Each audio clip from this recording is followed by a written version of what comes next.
Тав тийч суугт тавтан байрал. Hi guys. За нөхдөө англи хэл сурахгүй болвол одоо байгаа төвчнөөс жоох ахихгүй болвол төлөө дэлхийгээ сутрах гэдэг шүү. Өмнө дээд сурах гэж оролдож байсан байх. Гэтэ ягаад ч юм болохгүй юм гээл зөндөө хүмүүсээс би сонсч байсан. Тэгэхээр хүчээр биш хөгжилтэйгээр энгийнээр ямар нэг дарамтгүйгээр эдгээр англи хэл сурцгаая. Тэгэхээр энэ сувгаараа дамжуулаад би амьдралд хэрэглэхэд боломжтой харилцан яриануудыг та нарт зааж өгнө. Тэгэхээр өдөрт 10-аас 20 минутын бичлэг үзээд англиныхаа мэдлэгийг мэдгэдэггүйц ахиулж чадна гэж би амлаж байна. Сүүлийн 10-аад жилийн хугацаанд би насан туршид англи хэлний ярианы багш хийжсэн туршлагатай. Эхэлжсэн нь болохоор мэдээж ажлынхаа газрын ганц хоёр найзуудыгаа англи хэлийг сайжруулахын тулд зааж эхэлсэн байдаг. Ингэснээр явандаа албан байгууллагуудад англи хэл заадаг болсон. Өөрөөр хувьд гэвэл би 7 настайгаас орос хэл сурч эхэлсэн, 10 настайгаас англи хэлийг сурсан. Одоо сүүлийн 5 жилийн хугацаанд Итали, Франц, Испани хэлийг өөрөө бие дааж анхан шатны хэмжээнд суралцж яваа. Ийм багш байна. За бид нар ажлын шумаарч хувийн шумаарч гадаад улсуудаа аялж яадаг штеп. Тэр үедээ онгоцны буудал дээрээс ихсүүлээд зочид буудалд орох, хоолны газар орох, кофе шоп орох, уцас судалдаж авах гэдэг олон харилцан ярианд оролцдог. Тэгэхээр энэ болгондоо хэн нэгнээс гуугаад орчуулах хийлгээд явах нь жоон төгтөдөг штеп. Тэгэхээр өөрийн тухтаагаар аялахад энгийн харилцан яриануудыг мэддэг байх нь маш чухал байдаг. Та өглөө ажилдаа явахдаа, орой ажилласаа тараад харихтаа, ер нь төгжрөлд явж байхдаа ч юм уу алхаад явж байхдаа миний бичлэгүүдийг үзээд сонсоод ядаж чихэн онголгоод дээрээс нь дагаж давтаж хийлээд англи хэлээ сайжруулаарай гэж хүсэж байна. Окей, эхний хичээлээ эхэлцгээе. Let's go to the supermarket. За, let's go гэдэг үгийг болохоор хэн нэгэнтэй хамт байгаа хоёр ба түүнээс дээш хүн дээр хэрэглэгдэн. Чи хэн нэгэнтэй хамт явах гэж байгаа бол let's go. Газар явах гэж байгаа бол let's go өөртөө ярихгүй тодорхой тийм ээ. За, let's go to the supermarket. To гэдэг үг нь монголоор руу гэсэн үг. Тэгэхээр супермаркет руу явцгаая. Буюу супермаркет орцгоё. At the entrance. The entrance. За, энэ хоёр үгийн ялгаа нэг нь үүдний одоо орох хэсэгт нөгөөх нь зүгээр харахаалах гэсэн үг. За, at гэдэг үг төгрийн ялгааг энэ дээр харуулах гэж оролцсон байна. За, хаач орсон та нэг үндсэн том хаалга байдаг шүү дээ. Тэр хаалгаар орохын өмнө хаалган дээр entrance гэдэг үг байдаг. Entrance гэдэг үг нь болохоор enter гэдэг бидний компьютерийн keyboard дээр байдаг үг шүү дээ. Тэр enter гэдэг уг үндсэн байгаа. Тэгээд нэвтрэх орох гэсэн утгатай. Тэгэхээр entrance гэдэг нь орхаалга хэлдэг байна. Зэ хүсний төлөвөртөө ороод ирлээ. Ямар нэгэн бахгүй явж байна. Тэгэхээр тань худалдагч тааралдана. Эсвэл худалдагч байж идэг. За худалдагчийг clerk гэх. Таныг өөрөө чинь customer гэх. За та ороод юм асуух чаа тий. Hello, сайн уу? Clerk танаас Can I help you? Hi, welcome. Can I help you? Welcome гэдэг тавтаа морил гэсэн үг. Can I help you? Би танд юугаар туслах вэ? Тань юугаар туслах вэ? Can гэдэг нь чадах гэсэн үг. I гэдэг нь би гэсэн үг. Help гэдэг нь туслах гэсэн үг. Тэгээд you буюу танд. Англи хэлний өгүүлбэр зүүн бүтцэн монголынхоос жоохон өөр байдаг. Энийг ер нь дараагийн харилцан ярианууд дээр юу нь урдаа ороод юу нь хойно ороод байгааг нь хэлээ гоё. Суралцаад явах бол шүү дээ. За эхний сайн уу харилцан яриа явуулсны араас өөрчлөлөгч байна. Хайж байгаа юм асууна. Танд юугаар туслах гэсэн? Тийм ээ. Yes. Хүн асуулт асуухад заавал yes no төрүүлж хэлдэг шүү англи хэлэнд. Манайхан шууд can I help you? Where is the milk? Fruit гэж асуухгүй байна шүү дээ. Yes. Надад тусламж хэрэгтэй байна. Where are the fruits? За, fruit нь өөрөө нэг тоо, fruits гэхээр олон тоо. Тэгэхээр where буюу хаана, Where is the fruits гэж асуух юм шүү дээ. Where are the fruits? За тэгээ хүсэж байгаа юм асуусны дараа хөдөлгөгч танд they are over there next to the vegetables гэж хариулж байгаа. За энэ болохоор тэнд байна. Нүсний ногооны хажууд гэж. They are бид нар түрүүн where are гэж асуусан тийм. Тэгэхээр хариу нь бас л олон тооноор буюу they are. They гэдэг нь тэд гэж байна. За тэд over there. Тэр хавьд. Өөрөө ч жоохон зайтай байгаа зүйлийг over there гэж хэлнэ. Хин нэгэн чамаас миний ном хаана вэ гэж асуух юм бол тэр хол байгаа ширээн дээр байвал over there on the table гэж хэлэх юм шүү дээ. За тэгвэл over there-гийн араас заавал тэр байршлыг зааж өгөх хэрэгтэй гэдэг байна. Тэгэхээр next to the vegetables. S залгаж байгаа нь хүнсний ногоонуудыг олон тоон дээр хэлж байна.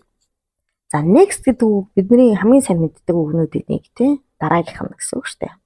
За тэгвэл next to гээд энэ гурван үг нийлээд ороод ирэхээр тэр ямар нэг юмны хажууд гэдэг байршлыг заадаг байна.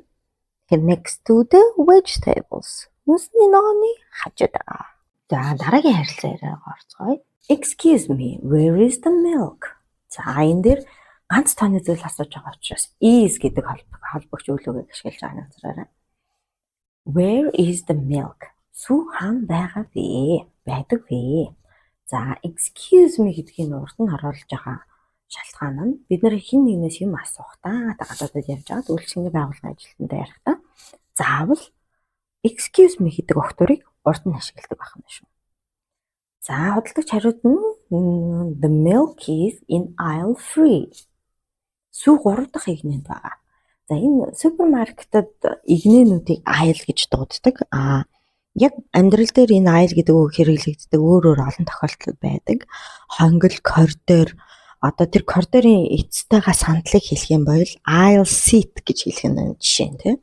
Тэгэхээр aisle гэдэг үг ингэж хэрэглэгддэг байна. За ингээд харилцаараа төгсгөлд та хүнээс асуулт асуугаад хариулт авсан бол баярлалаа гэд дуусгах нь тийм. Thank you.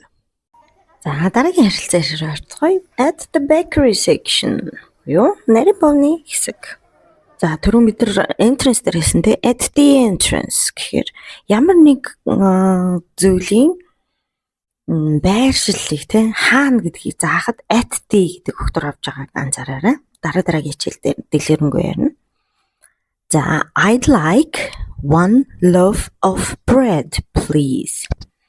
За энэ дэр чи шууд өөдөөдөөс хараад харилцаа яриа үсгэж байгаа учраас заавал excuse me гэдэг өгтөрийг ашиглахгүй байх нь те. Урд нь тийм үг ашиглахгүй байх нь. I'd like гэдэг нь I would like гэдгийн товчлол. Би хүсэж байна гэсэн үг.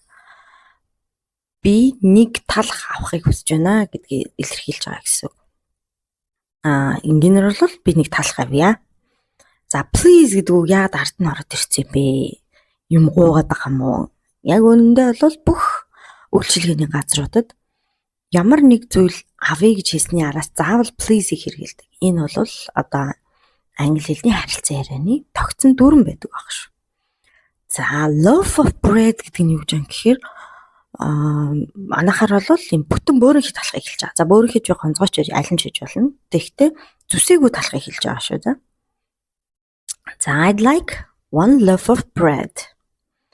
Sure, here you are. За ихэнх тохиолдолд хүмүүс хин нэгнээс юм авж байгаа тохиолдолд буцаад хариулж байгаа юм нөө мэдээж ямар ч асуудалгүй гэдэг утгаараа sure гэдэг үг хэрэглэдэг. Sure гэдэг нь болохоор өөр тохиолдолд хэрэглэгддэг ямар нэг юмд юм одоо ихтгэлтэй байгаагаа илэрхийлдэг бол худалдаа авалтын энэ харилцаа яриан дээр мэдээж тэглгүй яах вэ гэдэг санааг хэлж байгаа гэсэн үг шүү. Here you are гэдэг үг нь болохоор хоёр хэдий дутгаар илэрхийлнэ. Хин нэгнийг хайж явж байгаад олчих юм бол here you are гэх юм бол чи энд байсан юм уу гэдэг утгаараа хэлж болно. Нөгөө талаас хин нэг нь ямар нэг зүйлийг хүлээлгэж өгөхдөө хэлдэг. Ерөнхийдөө маш хүндэтгэлтэйгээр хүлээлгэж өгж байгаа.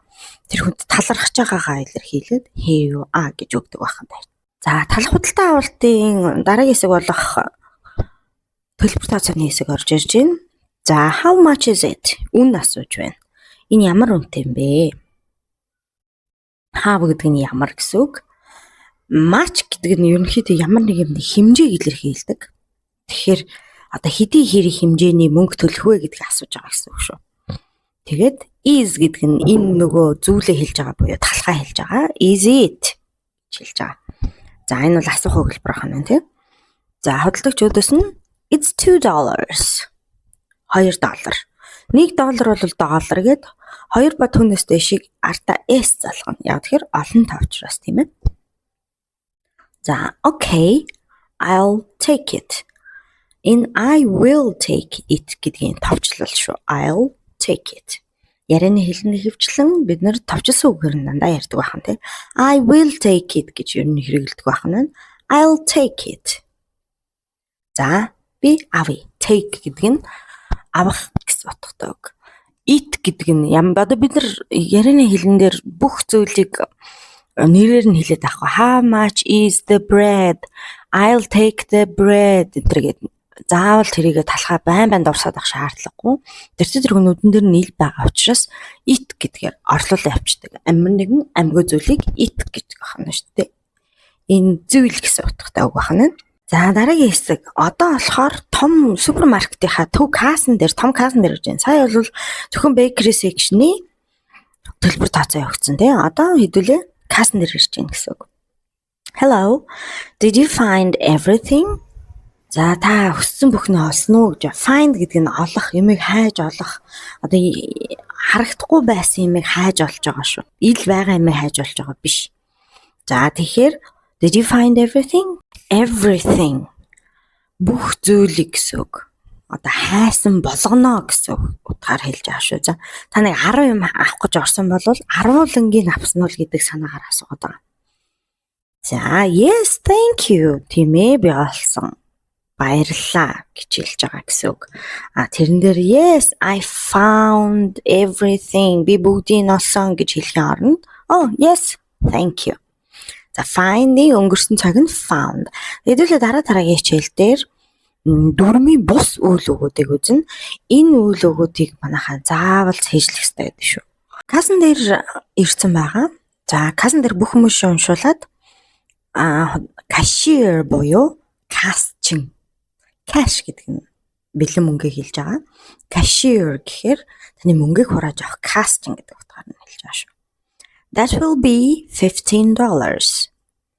За, that will be. Энэ бүгд нийлээд $15 болно гэж байгаа. Will be буюу ирээдүйн цаг дээр хэлж чинь тий. Ингээ 15 болж байгаа шүү гэдгийг тайлбарлаж өгч байгаа гэсэн.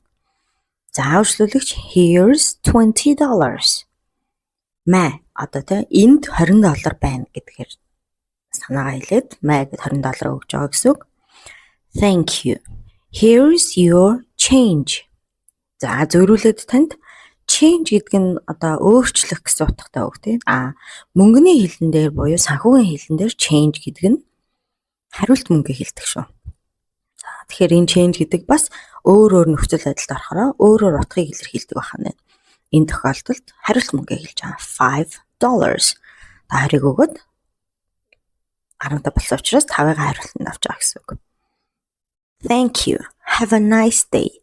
Та үйлчлүүлэгчийнхаа хувьд тэр дэлгүүрээр үйлчлүүлээд баярлалснаа илэрхийлээд тэр хүнд одоо сайхан сэтгэл төрүүлж байгаа. Өдрийг сайхан өнгөрүүлээрэй. Кас чин зөвлөлөө танд тааж гисэн. You too. Ингээд энэ удаагийн хичээлийн харилцан яриа, богино харилцан яриа дуслаа. Та нар дахин үзээд цээжлээд аваад байгаарай. Next. Одоо жинхнээсээ дараагийнх нь let's just move on гэдэг үг байдаг.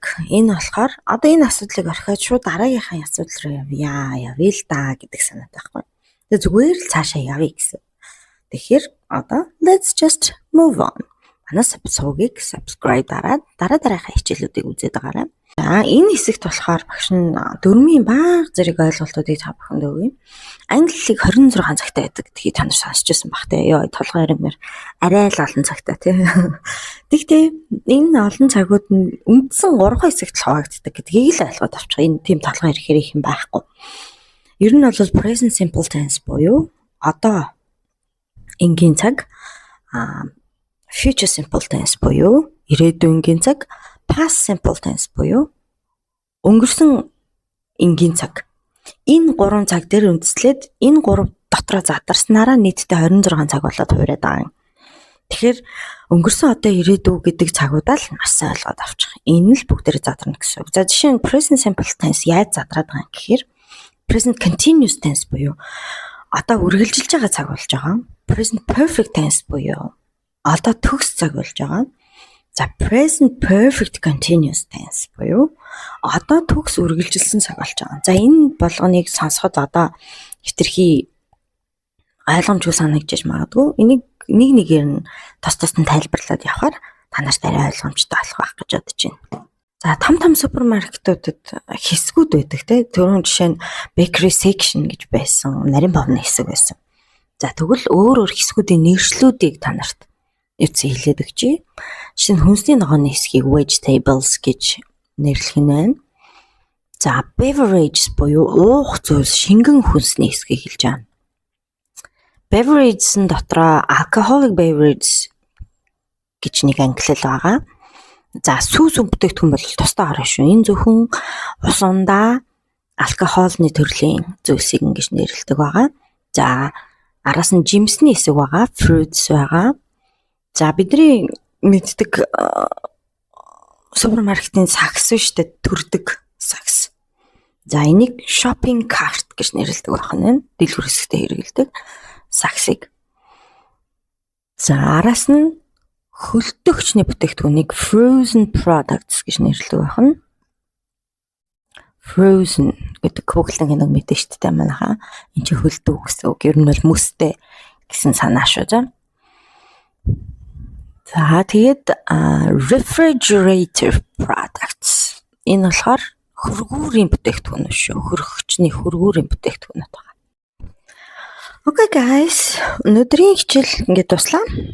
За та бүхэн миний хичээл таалагдж байгаа бол манай сувгийг subscribe дараад дараагийн хичээлүүдийг үзээрэй. Бүх сонирхолтой харилцан яриануудыг би та нартай зааж өгөх болно. Skin Dogs гоо сайхны бүтээгдэхүүнээр арьсан амжилаад эрүүл гэрэл зан арьстай болоорой. Зөвхөн Skin Dogs-ийн нүүр ухаагч хөөсийг та арьсан дээр удаан байлгаж болдог болохоор арьсанд ашигтай бактерийг нэмэгдүүлж өгдөг юм. Мөн нүүрний будгийг төгс арилгаж арьсны гүн бохирдлыг цэвэрлэж чаддгаараа онцлог. Чийгшүүлэгч тос нь арьсанд хэрэгтэй чигийг 24 цагийн турш өгдөг. Ингэснээр арьсны гүнийг чигээр хангалттай хангаж чаддаг. Гуйжуулагч нь эслэгээр баялаг учраас арьсыг гуйжуулахаас гадна ашигтай бактерийг тэнцвэржүүлж, чийгшүүлж, тайвшруулж, мөн хамгаалалт үүсгэж чаддаг байна. Та нүүр цэвэрлэгч, хөөс, чийгшүүлэгч тос гуйжуулагчийг өдөр бүр хэрэглээд эдгээр үр дүнгуудыг өөрийн арьсан дээрээ мэдрээрэй. Мэдээж нарны тос BB крем мартва. Та ямар ч төрлийн өвөрмөц онцлог арьстай байсан Change Up Set-ийг хэрэглэснээр таны арьс төгс эмчлэгдэх боломжтой. Манай сувгийг ивент тэтгэж оролцсон Skin Dogs-ийн хамт олон баярлалаа. Манай сувгийг subscribe дараад дараагийн хичээлээ хүлээж аваарай. Bye guys.